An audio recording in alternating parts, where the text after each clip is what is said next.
The art of felting carpets for warm. So this passage is about how carpets are woven, what's the culture behind it, what's the tradition behind it. Pretty straightforward passage with lots of facts in it. Let's quickly read the passage and summarize it so that we can answer questions. The art of felting carpets for warming stone homes, for decoration, for cultural appearances, expression has for centuries been a pursuit of women and girls in Ingushetia, one of Russia's smallest and southernmost republics. So, Russia has a small southern republic called Ingushetia where they continue this art. And this art is pursued for various reasons, for warming stone houses, for decoration, for cultural expressions for several centuries. Folk music, paintings, and old photographs have immortalized the wisdom woven into these rugs, called ishtings in English. So, the language of the people is English, and this folk music, which is woven into the carpets, paintings, old photographs, have immortalized the wisdom. They have woven all these into the carpets, and these rugs are called ishtings. They are traditional throughout the Caucasus and Central Asia.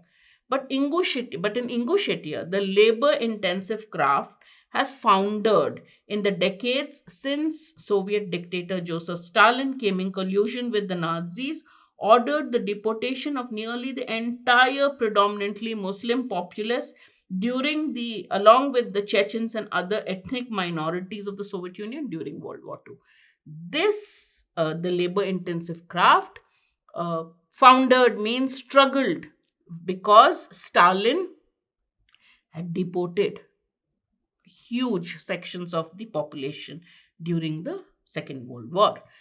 Decades later, only the elderly remain to remember truly remember this traditional craft and its symbols, and many of the most beautiful antique examples had been put to more desperate uses. Wedged over doors to prevent drafts, used to bundle up children, or sold for food in that time of cold exile in Central Asia. Now only the elderly remain who remember the craft, who remember its symbols. Many of these beautiful rugs were put for other uses, right? Put against the window to prevent a draft of cold wind, to keep a child warm, or sometimes they've been sold because they wanted food and money.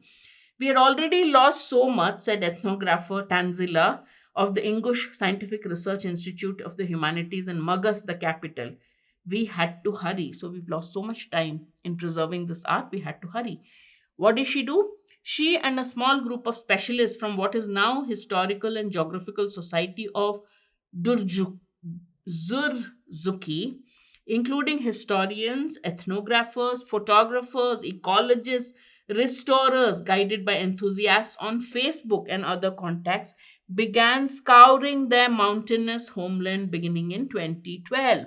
She, along with a group of specialists, contacts on social media, everybody got together.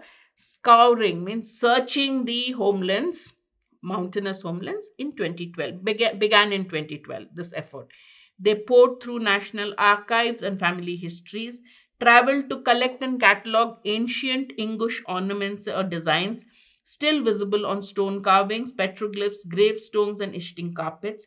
Any memories, guidance, and fragments that remain or had made it back to the homeland. Even faded fragments were key to salvaging the meaning and image of an ornament before it was lost to time. It had been years, it was struggling to stay alive, but a group of people wanted to rejuvenate it, to bring it back to life, whatever, before it was lost to time.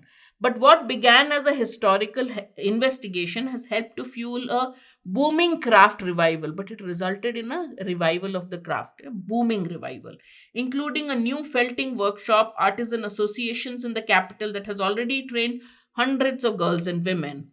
Zorova, who says her own grandmother would cry from happiness if she could see what's happening now, imagines the craft as a thread connecting these new felters to generations of women before them. It's as if there is a genetic memory in the hands, she says. Now there are classes in schools, competitions, the book English National Ornament, which documents over 1,000 historical ornaments specific to the Ingushetia. Among these are fertility symbols for the newlyweds and labyrinthine designs intended to confuse evil spirits. Many mythical ornaments predate the region's conversion to Islam, such as depiction of a tree of life symbolizing portals between worlds or other centuries old imagery. The oldest recorded examples are from the 17th century, and they can include symbols of the sun, triangles, and waves. They can represent complicated messages designed to conjure magic and spiritual protection, or to reflect history and memories. In years of epidemics, crop failures, and war and other disasters, ornaments were always asymmetrical. Each carpet not just warms or decorates a home, but also tells a story. The design, sometimes particular to one family and passed unchanged through generations of its women. In one English folk song, the lyrics detail how a woman named Pyatimath dreams up an ishting that her six daughters help her complete in a field of grass over a span of 12 days. Each of the following cannot be inferred except. That means which one option can be inferred. Felting carpets has been a traditional activity for men and women of Ingushetia for centuries. Men are not involved, women and girls, right? So this is wrong. Ornaments are carpets or ishtings. No, the passage says ornaments are designs. So B cannot be inferred. Social media helped revive the carpet industry in Ingushetia. Yes, they traced contacts through social media.